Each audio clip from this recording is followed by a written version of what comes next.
Sir ఇక్కడ ఇంకో విషయం ఏంటంటే సార్, ఎలక్షన్స్ జరగడం, ఫలితాలు రావడం, ఆ తర్వాత ఇది ఈవీఎం టాంపరింగ్ జరిగిందని చెప్పేసి ఒక ఆరోపణ రావడం కామన్ గా చూస్తున్నాం సార్. ఏపీ పాలిటిక్స్ రిజల్ట్స్ తర్వాత కూడా జగన్మోహన్ రెడ్డి గారు ఇదే ఆరోపణ చేశారు.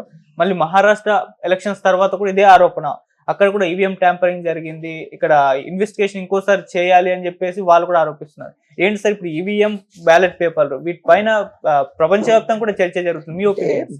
కొన్ని అభివృద్ధి చెందిన దేశాల్లో కూడా వాళ్ళు ఈవీఎం ఉపయోగించండి. వాళ్ళు టెక్నాలజీలో మనకని చాలా ముందు ఉన్నారు, కానీ వాళ్ళు ఎందుకో బ్యాలెట్ పేపర్ని ప్రిఫర్ చేస్తున్నారు. ఎందుకంటే మెషిన్ ట్యాంపర్ చేయడానికి ఒక పాసిబిలిటీ ఉంది. చేస్తున్నారో మనం అనలేదు, కానీ ఆ అవకాశం ఉంది. బ్యాలెట్ ఏంటంటే మనిషి వ్యక్తిగతంగా వెళ్ళి వేస్తాడు, కనుక అక్కడ మనం ట్యాంపర్ చేయడానికి రాదు.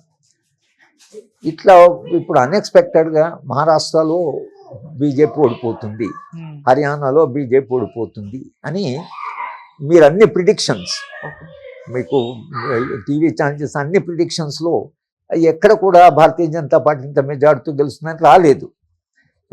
మరి మీకు ప్రీపోల్ యొక్క సర్వేస్లో లేదా పోస్ట్ పోల్ సర్వేలో మరి ఈ పార్టీ గెలుగుతున్నప్పుడు పార్టీ గెలుస్తున్నది అంటే ఇంగ్లీష్ ఛానల్ కూడా దాన్ని సరిగా అంచనా వేయలేకపోతున్నది. ఎందుకు ఈ అంచనాకు దానికి తేడా వస్తున్నది?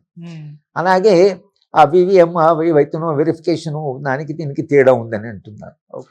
ఎప్పుడైనా ప్రతిపక్ష పార్టీలు మేము గెలుస్తామని గట్టిగా నమ్మినప్పుడు ఓడిపోయినప్పుడు ట్యాంపరింగ్ జరిగింది అనేది వాళ్ళు అంటున్నారు.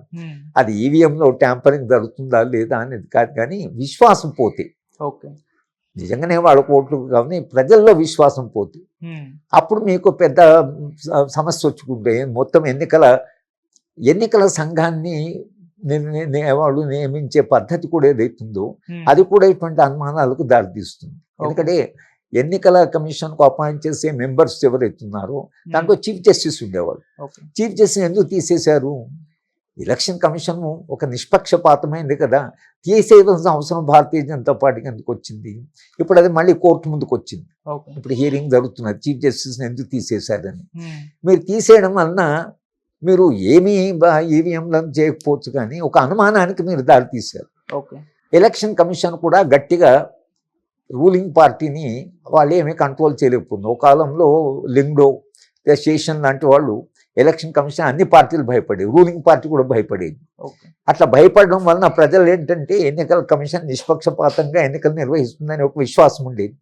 ఇవాళ మీకు ఆ పాసిబిలిటీ లేకుండా ఎలక్షన్ కమిషన్ తమకు కావాల్సిన వాళ్ళని వేసుకుంటున్నారు, ఎందుకు వేసుకుంటున్నారు అనే అనుమానం దగ్గర నుంచి ఈవీఎం అనుమానపడేదాకా వస్తున్నది. కనుక ఎలక్షన్ కమిషన్లో చీఫ్ జస్టిస్ పెట్టడం కాస్త వాళ్ళు అపాయింట్ చేసే మెంబర్స్ ఎవరైతున్నారో వాళ్ళు ఏ పార్టీ వాళ్ళు కాదు, నిష్పక్షపాతంగా నిజాయితీగా ఉంటారు అనే విశ్వాసాన్ని కలిగించవలసిన అవసరం భారతీయ జనతా పార్టీకి ఉన్నది. అది చేయాలి. అది జరిగినంత కాలము ఇటువంటి అనుమానాలు, ఇటువంటి ఆరోపణలు ఇవి వస్తూనే ఉంటాయి. ఓడిపోతే ఎందుకు ఓడిపోయాము అని కారణాలు సరిగా తెలియనప్పుడు వాళ్ళు మెషిన్ని బ్లేమ్ చేస్తారు. ఇది అపోజిషన్ పార్టీలు చేస్తున్న పని.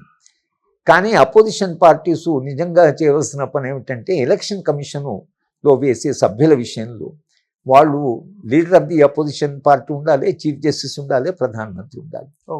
అప్పుడు ఏమవుతుందంటే మీకు చాలా సులభంగా వాళ్ళు ముగ్గురు కూర్చొని, ఒకరు న్యాయమూర్తి, ప్రధాన న్యాయమూర్తి, ఒకరు అపోజిషన్ లీడరు, మూడవది ప్రధానమంత్రి, ముగ్గురు కూర్చొని ఎలక్షన్ కమిషను ఒకళ్ళ మెంబర్స్ని అపాయింట్ చేస్తే అప్పుడు ఎలక్షన్ కమిషన్ చాలా గట్టిగా ఒక నిఘా వేసి అన్ని రాజకీయ పార్టీలని ఎన్నికలప్పుడు ఒకే రకంగా వాడుతూ అసలు అదే పద్ధతి చేస్తే అప్పుడు ఈ దేశంలో ఉండే ఎన్నికలకు కొంత విశ్వసనీయత పెరిగి, లేకపోతే ఈ ఆరోపణలు జరుగుతూనే ఉంటాయి. ఓడిపోయినప్పుడల్లా నిజంగా రేపు కూడా భారతీయ జనతా పార్టీ ఓడిపోతే ఈవీఎంలో ఏమైనా పొరపాటు జరిగిందేమన్నా అన్నా మనకు పెద్ద ఆశ్చర్యం లేదు.